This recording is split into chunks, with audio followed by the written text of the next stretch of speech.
이 세상에서 가장 아름다운 국가의 이름이 있으면 어떤 나라일까?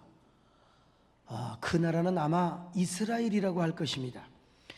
이스라엘이라고 하는 뜻은 하나님께서 주인이 되신다, 하나님이 왕이 되시고 하나님이 통치자가 되어서 하나님이 다스린다, 이런 뜻을 가지고 있는 나라입니다. 그래서 이 나라는 신정주의적 통치, 민주주의가 아니라 하나님이 왕이 되어서 하나님이 직접 다스리는 나라, 신정주의적 통치를 하는 나라였습니다. 그러니까 참으로 아름다운 나라요, 복받은 나라요, 하나님이 구원하시고 하나님이 다스리시고 하나님이 통치하시는 나라입니다. 그래서 신명기 33장 29절에 보니까 이렇게 이스라엘을 복되다라고 노래하고 있습니다. 같이 한번 읽어보시죠. 이스라엘이여, 너는 행복한 사람이로다. 여호와의 구원을 너같이 얻은 백성이 누구냐? 행복한 나라, 아름다운 나라가, 복받은 나라가 이스라엘 나라라고 하는 겁니다. 그러니 여러분, 얼마나 아름다운 나라겠습니까? 그런데 구약 성경은 이스라엘에 대해서 여러 가지 각도로 말씀하고 있습니다. 첫 번째로 민족으로서의 이스라엘을 이야기하고 있습니다. 이는 아브라함의 혈통과 언약을 받고 할례를 받은 유대 민족을 말하는 것입니다. 두 번째로 땅으로서의 이스라엘을 의미하고 있습니다. 하나님은 아브라함에게 땅을 약속하셨습니다. 그 땅은 축복의 땅이요, 약속의 땅이요, 언약의 땅입니다. 이 약속의 땅에 세운 나라를 바로 이스라엘이라 이렇게 말씀합니다. 그런가 하면 언약 안에서 한 개인으로서의 이스라엘을 이야기하고 있습니다. 이스라엘은 땅과 민족으로만 이루어진 나라가 아닙니다. 한 개인으로서 이스라엘이 있어야 했습니다. 언약을 붙잡고 그 언약을 성취를 위해서 기도하는 한 개인이 있어야 했습니다. 그리고 이 개인이 공동체를 이루어야 했습니다. 그런데 구약 성경을 보니까 가짜 이스라엘이 있고 참 이스라엘이 있어요. 껍데기 이스라엘이 있고 진짜 이스라엘이 있더라 이 말입니다. 이스라엘, 표면적 이스라엘 깊이 내부에 들어가 보니까 거기에 진짜 이스라엘이 있고 표면적인 이스라엘이 있더라 이 말입니다. 약속의 땅에서 사는 사람이라고 다 이스라엘이 아니더란 말입니다. 유대민족이라고 해서 다 하나님의 언약을 가지고 있는 약속의 민족이 아니라는 말이요. 겉으로 볼 때는 분명히 약속의 땅에 사는 유대인인데 하나님을 섬기는 백성인 것 같은데, 그러니 깊이 보니까 진정한 참 이스라엘이 아닌 사람이 있더란 말입니다. 그러니까 저들은요, 유혹이 올 때마다 우상을 섬기고 넘어졌습니다. 그래서 하나님의 진노를 받고 다 죽어버렸어요. 하나님께서 나무를 베듯 저들을 다 잘라버렸습니다. 그리고 하나님의 진노 속에서 저들은 역사 속의 자취를 감춰버리고 말았어요. 그들은 참 이스라엘이 아니었기 때문이죠. 그러나 이스라엘 안에는 참 이스라엘이 있었습니다. 진짜 이스라엘이 존재하였습니다. 역경과 환난을 당해도 저들은 이스라엘의 역사를 이어갔습니다. 하나님의 약속을 이어갔습니다. 하나님의 기업을 이어갔습니다. 표면적 이스라엘이 아니라 진정한 이스라엘로 존재하였습니다. 이사야 선지자는 이들을 가리켜서 거룩한 그루터기요 참 이스라엘이라고 고백하고 있습니다. 나무를 다 베버렸습니다. 여러분, 어느 농부가 밤나무를 빛동이까지 다 베버렸어요. 이유는 뭡니까? 열매를 안 맺어요. 열매를 안 맺으니까 다 밑둥이까지 베버렸어요. 그런데 이듬해 보니까 여러분, 그 그루터기에서 싹이 나와요. 2, 3년, 3, 4년 지나고 보니까 그 싹이 쫙 자라서 열매를 맺지 않습니까? 기가 막히잖아요. 바울은 잘려버린 밤나무의 가지와 줄기를 가짜 이스라엘로 비유를 하고 있습니다. 진짜 이스라엘처럼 보였지만 진짜 이스라엘이 아니었기 때문에 잘려버리고 말았다는 것입니다. 그러나 하나님은 그루터기에서 나오는 새순과 새가지를 거룩한 이스라엘의 씨요 남은 자라고 했습니다. 그리고 이것이 이스라엘 안에 있는 참 이스라엘이요 진짜 이스라엘이라고 이사야 선지자가 이야기하고 있다 이 말입니다. 하나님은 이들을 통하여 하나님의 참 이스라엘의 역사를 이어가게 하셨던 것입니다. 그런데 구원사적으로 볼 때 표면적 이스라엘은 하나님이 다 잘라버렸어요. 국가적이고 민족적 이스라엘을 하나님이 다 베어버리고 말았습니다. 그리고 그 이스라엘의 그루터기에서 새싹이 나오게 하셨습니다. 그 새싹에서 열매가 맺게 하셨으니 그 열매 맺는 새싹이 무엇입니까? 바로 교회라고 하는 것이 바울의 이론이고 설명입니다. 하나님은 예수 그리스도를 통하여 국가적 이스라엘을 베어버리시고 참 이스라엘이 교회로 옮겨지게 만들어 주셨습니다. 예수를 믿는 한 성도 개개인에게 참 이스라엘이 되게 하여 주셨어요. 바울은 이 사실을 본문에서 접붙임의 설명을 통하여 설명하고 있습니다. 참 감람나무가 하나 있습니다. 이 나무가 열매를 너무나 안 맺힙니다. 그래서 잎만 무성했지 열매를 하나도 안 맺어 농부가 그 나뭇가지를 다 베어버리고 말았어요. 에라, 이름만 참 감람나무지. 그리고 돌감람나무 가지를 참 감람나무 줄기에다가 붙였더니 신기하게도 그 돌감람나무 가지에서 참 감람나무 열매가 주렁주렁 맺히는 것 아니겠습니까? 그런데 바울은 여기서 참 감람나무를 뭐라고 하느냐? 언약적인 이스라엘이라, 참 이스라엘로 비유를 합니다. 그리고 잘려나간 가지를 표면적인 이스라엘이요, 국가적이고 민족적인 이스라엘이라고 비유하고 있습니다. 그리고 접붙여진 돌감나무 가지는 뭐냐? 이방인이 예수를 믿어 하나님의 자녀가 되고 교회의 지체를 이룬 저와 여러분을 누구라고 이야기합니까? 돌감람나무 가지라. 그런데 참 감람나무 몸통에다가 딱 접붙여 놓았으니, 여러분, 오늘 우리가 예수 그리스도 안에서 성령의 열매를 맺고 전도의 열매를 맺고 하나님의 여러 가지 축복의 열매를 맺게 된 줄로 믿습니다. 오늘 이 사실을 말하고 있다 이 말입니다. 그런데 돌감람나무였던 이방인들이 오히려 지금은 그리스도의 몸된 교회를 이루어 참 감람나무를 이루고 있으니 이것은 하나님의 은혜요, 이것은 하나님의 축복이라고 바울이 노래하고 있습니다. 그러므로 바울의 결론은 오늘날의 이스라엘이야말로 교회라고 말하는 겁니다. 구약의 이스라엘이, 구약의 참된 이스라엘이 오늘날 신약의 교회로 바뀌어졌다는 겁니다. 저 유대인 속에 있는 참 이스라엘이 오늘 교회 안에 있는 성도들로 연계가 되었다는 겁니다. 그러면 오늘날 교회가 진짜 이스라엘의 몸통이라면, 교회 안에 있는 성도라면 무조건 참 이스라엘이냐? 교회 안에 있는 성도들은 무조건 참 이스라엘이냐? 모든 사람이 다 언약을 붙들고 있느냐? 또 그건 아니라는 것이죠. 구약의 이스라엘 가운데도 표면적인 이스라엘이 있고 진짜 이스라엘이 있는 것처럼 오늘날 교회 안에도 표면적인 이스라엘 성도가 있다는 겁니다. 그러므로 하나님의 자비하심 가운데 거하지 못하고 하나님의 언약을 붙들지 못하면은 몸통을 잘라버린 하나님께서, 원가지를 잘라버린 하나님께서 돌감람나무까지도 자를 수 있는 하나님이라고 바울은 조심스럽게 경고하고 있습니다. 그런 의미에서 오늘날 교회 안에서도 세 가지 성도의 부류가 있는 것을 볼 수 있습니다. 첫째는 하나님의 언약과 전혀 관계가 없는 성도요. 오늘 이 자리에 나와 있지만요, 교회 의자만 따뜻하게 하고 1시간 동안 여러 번 예배를 드리고 가지만 교회 마당만 받고 다니는 그런 성도가 있어요. 죄가 무엇인지, 구원이 무엇인지, 하나님의 언약이 무엇인지, 전혀 하나님의 약속이 무엇인지 모르는 사람이 있습니다. 여러분, 외면상으로 볼 때는 또한 하나님의 언약과 관계가 있는 듯 보이지만 실제적으로 관계가 없는 사람이요, 그런가 하면 하나님의 언약을 붙잡고 살며 하나님의 언약 안에서 그 축복을 누리며 살아가는 사람이요, 구원뿐만 아니라 하나님의 언약 안에서 이 땅의 모든 축복을 누리고 살아가는 사람이요, 이 사람이 진정한 이스라엘이요, 참 이스라엘 성도라고 말할 수가 있습니다. 누가 뭐라 해도 이 사람은 하나님의 언약을 묻습니다.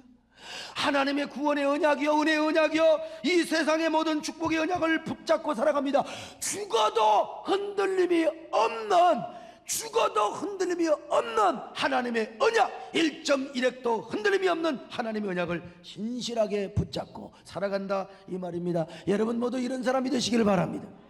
아무리 힘들고 어려움이 있고 역경이고 실패가 있어도 하나님을 원망하지 않습니다. 오히려 하나님을 사랑합니다. 오히려 하나님께도 가까이 나가, 오히려 하나님을 더 의지합니다. 그러니 이 사람은 하나님의 약속을 붙잡고 하나님께 감사합니다. 누가 이 사람을 흔들 수가 있겠습니까? 누가 이 사람을 넘어지게 할 수가 있겠습니까? 아무도 이 사람에게 가지고 있는 하나님의 사랑, 하나님의 은혜, 하나님의 언약, 하나님의 축복을 빼앗아갈 수가 없는 겁니다. 그러니 이런 사람 실망할 수 없어요. 순간적인 좌절은 있을 수 있겠지만 궁극적 절망은 없습니다. 망할래야 망할 수가 없습니다. 여러분 이런 사람이 왜 포기합니까?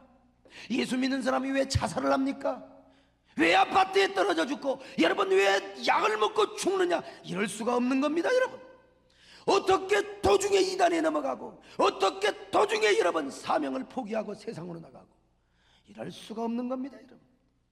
특별히 우리 세대교회는 언약 위에 세워진 교회입니다. 대한민국의 세계교회 어느 교회가 언약 위에 세워지지 않는 교회가 어디가 있겠습니까마는, 그러나 특별히 우리 교회는 언약서를 붙잡고 맨손으로 맨 땅 위에서 맨몸으로 하나님의 언약서 하나 붙잡고 시작한 교회가 아니겠습니까? 그래서 우리 교회는 하나님의 은혜가 아니면 말을 할 수가 없습니다. 첫째도 은혜고 두 번째도 은혜고 세 번째도 은혜요. 은혜로 시작했고 은혜로 부흥했고 앞으로 은혜로 우리 교회의 모델이 될 것이며 은혜로 부흥이 될 줄로 믿습니다.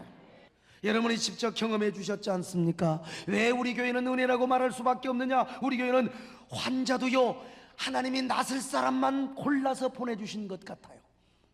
낫을 때가 된 사람만 하나님이 보내주시는 것 같습니다. 시험도 떨어질 사람은 전부 딴 데로 보내주시고 합격할 사람만 보내주셨습니다. 사업도 성공할 사람만, 실패할 사람, 죽을 사람은요 다른 데 가고, 우리 교회 은혜 받을 사람, 희망의 문이 열려있고 절망의 문이 닫혀지고 희망의 문이 열려있는 사람만 하나님이 다 보내주셨습니다. 여러분, 소목사가 코 풀고 다리 떨어도 은혜 못 받을 사람은요 다 아예 못 보게 하시고, 지금도 저 이렇게 우리 부목사님들이 저 이게 화분을 만들어 놔가지고 코 풀어도 하나도 안 보입니다. 여러분, 가시 같은 사람, 불난 염소 같은 사람은 우리 교회 와도 다 이상하게 순한 양이 되게 하여 주셨습니다. 여러분, 다 순한 양이 되게 해주시고, 제가 잘나고 잘해서가 아니라 하나님이 은혜를 베풀어 주시고 하나님의 축복해 주셔서 하나님이 이렇게 다 감추어 주신 겁니다. 여러분, 내가 이렇게 가운은 입었지만 참 나도 모르게 다리를 떠는 습관이 있습니다. 여러분, 우리 교회 보세요. 우리 교회는 장례식이 없기로 소문났지 않습니까? 장례식 없는 교회, 아마 내 후임자가 와서 죽어라 장례식 많이 할 겁니다, 아마. 그런데 요즘은 가끔 생깁니다. 우리 교회면은 병 낫고 안 죽는다 하니까 사람들이 막 그냥 죽을 사람만, 말기암 환자가 오거든요. 물론 우리 교회 와서 정말 은혜 받고 언약 붙잡으면은 고침받고 안 죽고 그런 사실이 너무나 많습니다. 우리 교육자들과 중직자들 다 알지 않습니까? 그러나 요즘은 100%가 아닙니다. 이제 나는 이게 솔직하게 말씀드리지만 왜 그런 줄 아세요? 우리 교회만 하나님이 주시는 독특한 언약의 시스템이 있고 언약의 구조가 있고 틀이 있습니다. 하나님의 언약의 은혜의 시스템이 있는데, 이걸 기적을 경험하려면 이 안에 들어와야 돼요. 생명나무를 붙잡고 언약의 줄기를 붙잡고 축복의 기적의 줄기를 붙잡고 이 언약의 시스템 바운다리에 들어와서 여러분 헌신하고 눈물을 흘리며 기도하고 하나님 앞에 감사해야 우리가 이런 기적을 경험하는 거지. 뭐 세대교 등록만 한다고 표면적인 세대된 교인이라고, 표면적인 이스라엘인이라고 아닙니다. 여러분, 언약의 틀 속에 들어와서 생명의 면류관으로 하나님을 감동시키는 사람이 되어야 기적이 많은 거지, 여러분요.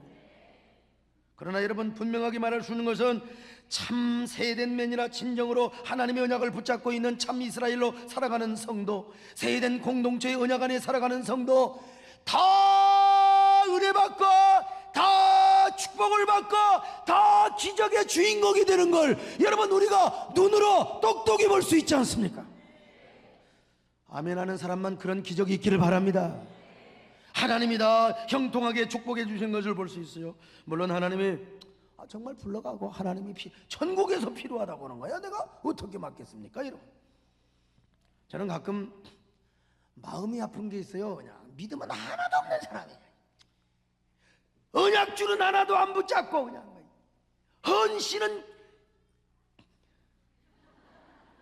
요만큼도 안 하는 사람이에요.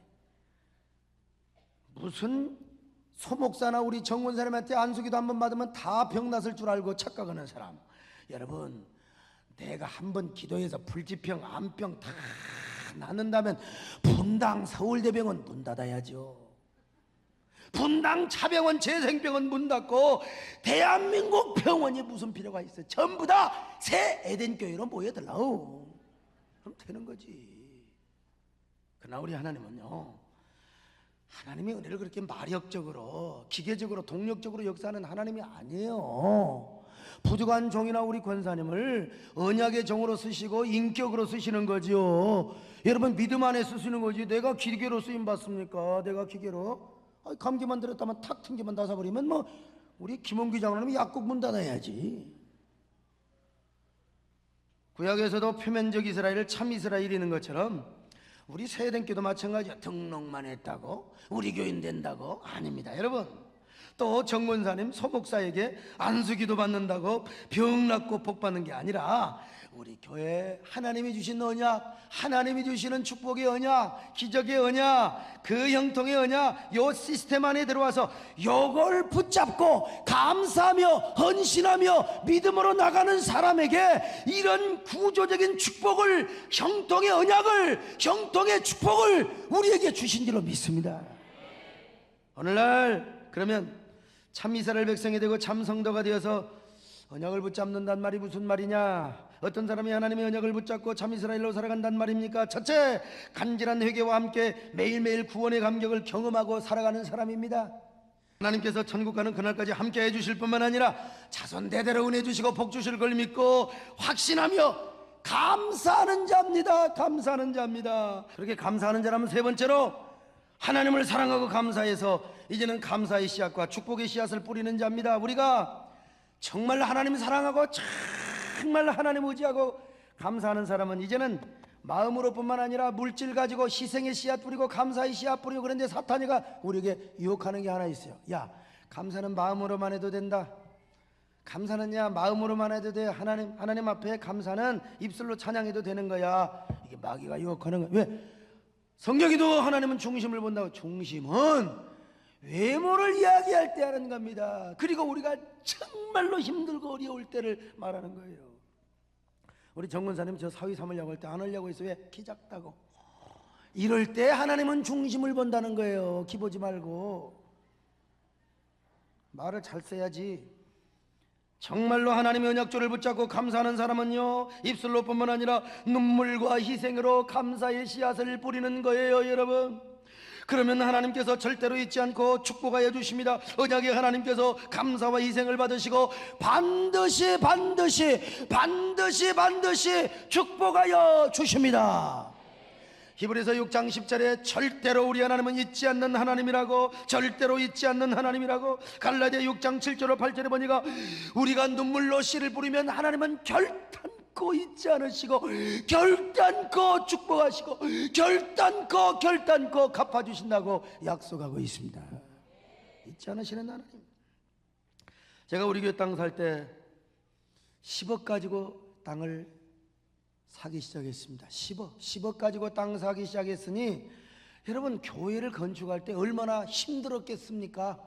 여러분들이 참 열심히 해주면 뭐 힘든 것도 없었지만 그러나 현실적으로는 힘들었던 건 사실이죠. 중간에 우리가 계약을 할 때 건설회사에서 지불 보증을 하기로 했는데 갑자기 이게 약속을 안 지키는 겁니다. 회장님은 장로님이기 때문에 해줘야 된다. 당연히 해줘야 된다.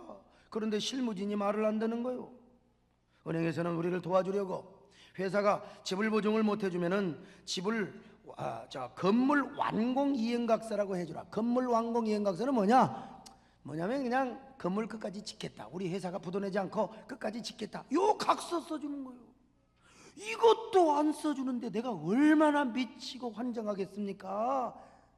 환장하면 안 되겠지만 얼마나 여러분 풀이 나겠어요, 마음에. 세상에 이것까지 안 해주니까 회장님은 해주려고 하는데 밑에서 말이 안 되는데. 아무튼 세den기가 돈 없이 시작한 걸 직원들이 다 알아. 직원들은 저러다가 교회가 시험 들고 돈 못 갚으면 회사까지 큰 손해가 날다. 아주 치명적인 타격을 입는다고. 이거 아주 직원들이 영악한 직원들이 안 해주는 겁니다. 그러니 돈 없죠. 민원들은 더 극성이죠. 게다가 회사의 실무진은 돈 안 주면 공사 안 한다고 철수한, 공사가 중단될 지경이, 특별히 전무라는 사람은요, 술 먹고 와가지고 현장을 철수하느니 안 하느니, 얼마나 약을 오르게 하는지 내가 얼마나 열받겠어요. 그래서 제가 마지막에 열받아가지고 그러면 공사하지 마라. 공사 안 하면 뭐 당신 회사밖에 없는 줄 알아? 전무에게 말이야. 한국교회 회사 소문 잘 날 것이다. 우리 지경으로 공사해버릴 테니까. 저는 염려할 때 염려하고 막 인정이 많고 잔정이 많아가지고 막 걱정하지만, 그러나요, 막 갈 때는 제가 아주 막 가는 사람이요. 제가요 아주 그냥 극단적인 경우에 아주 극단적인 수를 쓰고 정면 돌파를, 승부수를 하는데 제가 아주 탁구를 치는데 배웠거든요. 그리고 저는 그렇게 승부수를 딱 띄우고 다음 주에 프라하 집회를 가버렸습니다. 유학생 집회. 제가 집회를 못 가지만 그래도 약속을 해놓으니까 유학생들 집회를 제가 갔습니다. 이었고 다음 주에 프라하 집회를 마치고 돌아왔어요. 그리고 그 주일은 제 인생에 있어서 손꼽힐 정도로 설교를 잘하는 주간이었습니다. 여신부와 대출팀에서 2부 예배부터 1부만 빼놓고 4부 예배까지 다 참석을 했어요. 도대체 세대교회가 어떤 교회인가 봤더니 첫째로 담임 목사가 너무나 젊어. 절대로 그들의 조사한 바에 의하면 10년 20내에 죽을 인간은 전혀 아니더라 이거야. 안 죽을 것 같아요. 여러분, 운전하다가 죽을 거? 그래, 기사도 있네 보니까. 이야, 그래서 담임 목사가 첫째 안 죽은다. 두 번째는 설교를요 너무나 잘하는 거요. 교회를 안 다니는 직원들이 막 설교에 뿅 가버려 그냥 쏙 빠져들어버렸어. 할렐루야. 사람은 역시 젊어야 돼요. 장로님들 떨부시면 아멘 하세요. 일단 젊고 봐야 되겠다만. 그리고 교인들이 막 제법만이나 막 예배당이 막 지금처럼 크지는 않지만 그래도 막 사람들이 막 줄줄이 모이는데, 게다가 교회가 막 엄청나게 비전 가능성이 있어요. 막 안내위원들이 막 이쁘지도 않는 여자들이 막 웃으면서 어서 오세요. 지금은 다 이쁜 여자로 다 바꿨습니다. 남자분들도 안내위원들은 다 좀 잘생긴 사람으로 바꾸세요. 기왕이면 키도 1m 80으로 다 바꾸세요. 그냥 전부 그냥 이 여자들이 막 뚱뚱한 여자들이 그래도 너무너무 그냥 자기 신랑보다도 7배를 더 자주해요. 그냥 막 이상하게 막 예배를 2부도 보고 3부도 보고 그러니까 너무너무 기쁨이 넘쳐. 막 성도들의 얼굴이 막 해맑고 기쁨이 넘쳐요. 마지막으로 또 하나가 있으니 소목사가 너무나 잘생겼다는 거야. 이건 제가 그냥 해석하는 거예요. 그러니 만약에 이런 교회가 완공을 해놓으면 사람이 막 줄줄줄줄 구름처럼 벌떼처럼 모여들 것이라는 거예요. 그래서 그들이 본점에 가서 보고 있어요. 세대교회는 건설회사에서 지불 보증, 완공 이행각서 이런 거 안 해줘도 저 소목사 젊음과 배기와 확신과 교인들의 미래의 가능성을 보고 우리가 신용대출 해줘도 좋습니다. 담보 안 해도 좋습니다. 담보 그런 거 없어도 세대교회 미래의 부흥이 앞으로 담보가 될 겁니다. 아멘하는 사람들만요 미래에 큰 은혜가 있기를 바랍니다. 아니, 아까 아멘한 사람 말이요. 그리고 회사는 교회에서 돈이 나오니까 꽥소리도 못하고 끽소리도 못하고 공사를 그냥 짜자자짱 하고 공사를 잘해서 오늘 여기까지 왔습니다. 할렐루야. 여러분, 부채도 회사에게 줘야 될 거, 우리 교인들한테 여러분 아파트 재피고 꾸은 거, 뭐 김재일 장로님, 심지어 서광수 장로님, 뭐 교인 거 다 있지만 그것도 다 갚아버렸고, 여러분 저는 꾸은 거 여러분 사적인 거 공적인 거 정확하게 구분하는 사람이에요.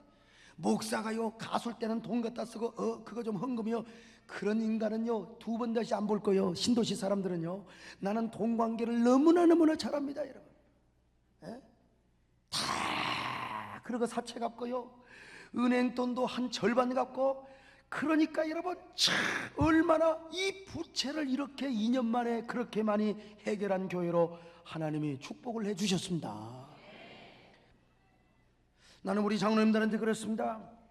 나는 절대로 과거에 어려운 시절에 나를 도운 사람은 난 절대 있지 않는다.